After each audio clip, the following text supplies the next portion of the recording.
మన ప్రభు అయిన యేసుక్రీస్తు యొక్క అతి శ్రేష్టమైన నామములో మీ అందరికీ కూడా సమాధానం కలుగును గాక. ఆమేన్.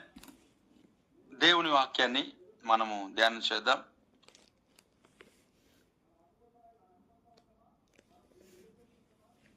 దేవునికి స్తోత్రం. 105వ కీర్తన 105 సామ్స్ 15 వర్స్ 15వ చరణాన్ని నేను చదువుతున్నాను. 15వ చరణంను నేను చదువుతున్నాను. ఆయన ఎవ్వరినైనను వారికి హింస చేయనీయలేదు. ఆయన వారి కొరకు రాజులను గద్దించను.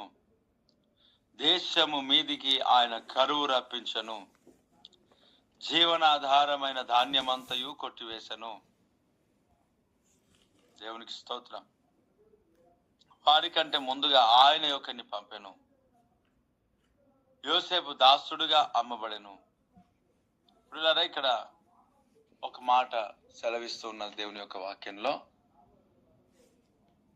ఆయన ఎవ్వరినైనాను వారికి హింస చేయనీయలేదు. దేవుడికి స్తోత్రం. ఆయన వారి కొరకు రాజులను అధికారులను గద్దించాడు. దేశముల పైనికి కరువు రప్పించాడు. Praise the Lord. దేవుడు పిలుచుకొని ఉన్న, దేవుడు ఏర్పరచుకొని ఉన్న జనాంగము నిమిత్తమై దేవాది దేవుడు యుద్ధము జరిగించేవాడై ఉన్నాడు. అద్భుతాలను చేసే దేవుడై ఉన్నాడు. ఆశ్చర్యమైన కార్యములు జరిగించేవాడై ఉన్నాడు. మనల్ని ఆయన ఎన్నుకొని ఉన్నాడు. మనల్ని ఆయన ఏర్పరచుకొని ఉన్నాడు.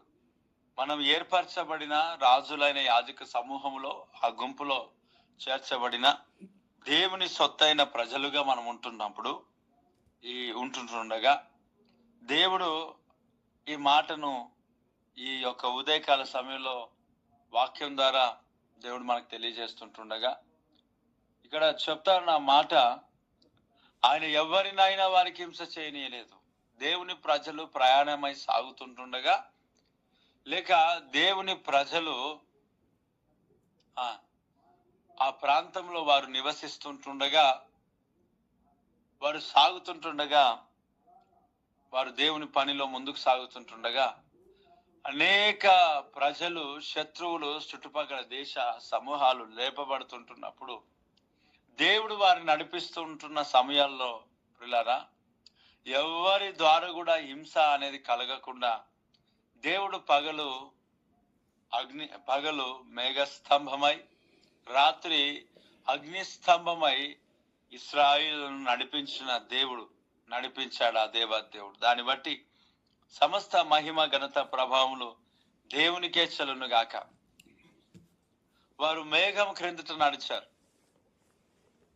ఏ ఒక శత్రువు, ఏ ఒక అపవాది అనేవాడు వారికి హాని చేయనివ్వలేదు దేవుడు. Praise the Lord. ఇప్పుడు అన్నాడు, వారిని ఎవరి ద్వారా హింస చేయనీయలేదు. దేవుడు మనకు తోడు నడిపించేవాడు, నాయకుడు, క్షేమాధారమై ఉన్నాడు మనకు దేవుడు. కాబట్టి క్షేమాధారమై ఉన్న ఆదేవాది దేవుడు మన జీవితంలో ఎవరి ద్వారా కూడా హింస చేయనివ్వడు.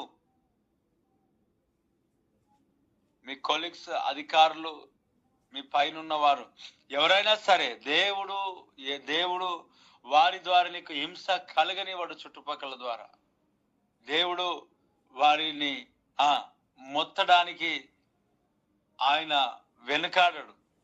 నీకు నాకు వ్యతిరేకము నిలబడిన వారిని చూడండి ప్రియులారా, అక్కడ వాక్యం సెలవిస్తా ఉన్నది, ఆయన వారి నిమిత్తం అంట రాజులను, అధికారులను గద్దించాడు దేవుడు. అంటే నీ కొరకు, నా కొరకు, మన నిమిత్తమై దేవుడు అధికారులను గద్దించబోతున్నాడు. రాజులను దేవుడు దర్శించబోతున్నాడు. రాజులను దేవుడు దర్శించి వారి హృదయాలను దేవుడు మార్చి మనకు అనుకూలమైన వ్యక్తులుగా దేవుడు మార్చబోతున్నాడు.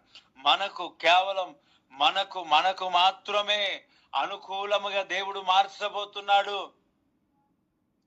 వారిని దేవుడు గద్దిస్తాడు, వారిని దేవుడు గద్దించబోతున్నాడు, వారిని దేవుడు దర్శింపబోతున్నాడు. దేవుడు అధికారుల యొక్క హృదయాలను మార్చబోతున్నాడు. దేవుడు వారి యొక్క ఆలోచన విధానములను మార్చబోతున్నాడు. దేవుడు వారి యొక్క తలంపులను మార్చబోతున్నాడు.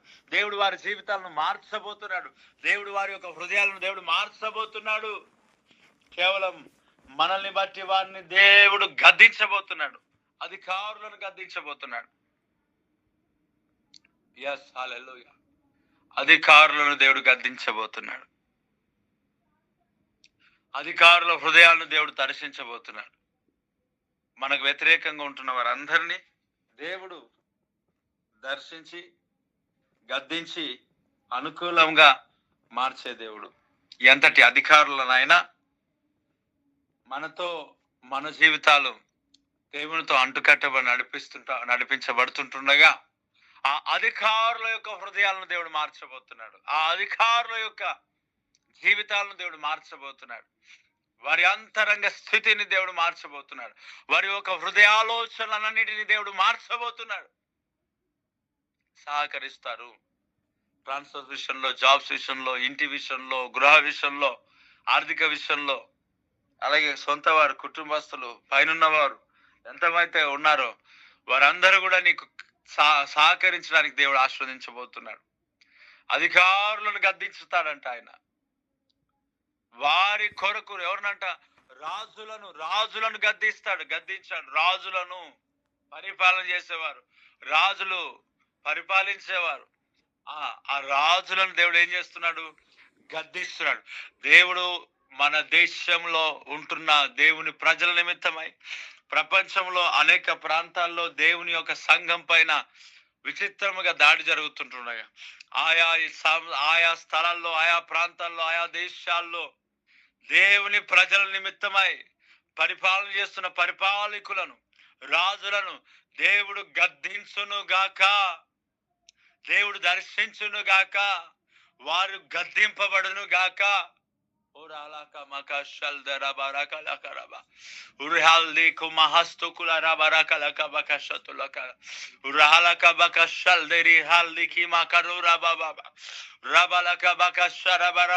దేవుని ప్రజల నిమిత్తమై, దైవ ప్రజల నిమిత్తమై, దేవుని సంఘం నిమిత్తమై ఆనాడు ఏదైతే జరిగిందో ఈనాడు కూడా నిన్న నేడు నిరంతరము ఏకరీతిగా ఉన్న దేవుడు మన పట్ల, మన కనుల ఎదుట అద్భుతాలు చేసి నడిపించబోతున్నాడు. నడిపించును గాక.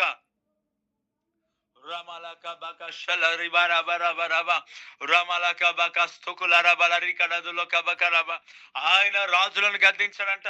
ఎవరి ద్వారా హింస చేయనీయలేదంట. అంత కాపుదల, అంత క్షేమం, అంత కృప, కనికరముతో దేవుడు నింపి పంపించాడు. Thank you lord. ప్రియ దేవుని బిడ్డలారా, దేవుని ప్రజల నిమిత్తమై రాజులను గద్దించాడు, కరువును రప్పించాడు. కరువు. Praise the Lord. అసాధారణమైన మనుషులమేం కాదు. మనము సజీవుడైనా, సృష్టికర్త అయిన దేవుని సంబంధులం, దేవుని ప్రజలం, దేవుని బిడ్డలం. Praise Jesus, praise Jesus, praise Jesus. రబాల కబక షదుల రహల్లికి మకరబరబ రిబా షెందెలక బకస్తో మరకబక తెకిలబ రబరకబ. ఓపికతో ఉండంతే. నీ పక్షమున దేవుడి తనతో మాట్లాడబోతున్నాడు. రిబలక బక షతుల రిక రబరకరబ రిహలక బక షందెలక బకస్తుకుల రబరబ. యేసు నామములో ప్రభా, ఈ మాటలు మాకు శ్రేష్టమైన మాకు ఇచ్చారు, నీకు వందనాలు దేవా. ఈ గూగుల్ మీట్ లో ప్రతి ఒక్కరిని మీరు దర్శించు, ఆరోగ్యం దయచే, బలం దయచే, శక్తి దయచే. వాక్యంతో మాట్లాడేందుకు స్తోత్రం. ప్రతి మాటలు ప్రతి బిడ్డ హృదయంలో నాటబడాలి. యేసు నామములో అడుగుచున్నాను తండ్రి. Amen, amen.